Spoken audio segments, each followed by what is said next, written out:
Kembali lagi ke Amsyah Iman Channel. Hari ni kita sama dengan adik kita. Adik saya selalu. Maaf. Saya nak masak dia. Nama dia benar nama dia Arisa, tapi dia kat Roblox dia tulis Alexa.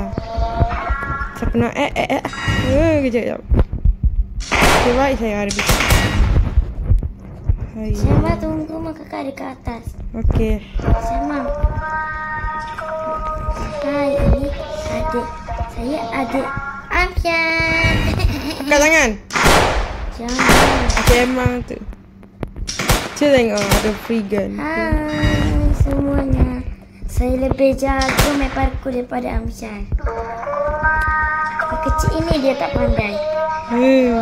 Kau tak je. Bye-bye kak. Selamat tinggal. Jom kita main game lain. Juga kita main game lain. Siapa nak ya? Yang main, ini kita nama main adik saya. UIA Tower. Maaf terlalu itulah. Mana budak Adik saya terlalu. Jom kita Tak tahulah. mulai. Adik saya terlalu gitu. Kamu. Aisyah boleh senyap? Kau ni. Tunggu kakak. Tak apa, gerok ikut. Guys, maaf bising. Ni adik ni cerewet dengan kau lah. Cerewet. Saya menang. Tolong tekan butang like dan subscribe ya, biar saya upload yang baru. Okay guys.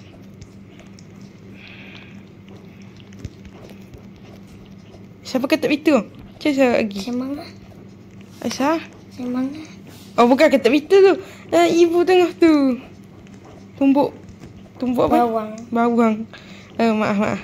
Tadi kejut saya. Dia kan ada ketuk pintu tadi. Apa dia bukan terkejut kat, tapi dia cinta tu orang. Kepala kau. Dia memang kepala gue. Maaf ya, saya kasut ni. Adik saya ni. Semua kakak jatuh. Tunggulah kakak. Kata kau perlu sangat. Aisyah. Tak, tadi akan mula. Tapi saya pergi tinggal lalu. Dah lah.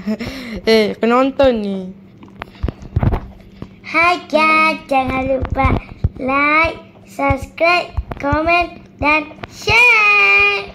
Tekan what ada? Tekan tombol abu-abu ya. Maaf guys. Adik saya ni terlalu nak jadi TikToker, jadi gitulah. Maaf ya.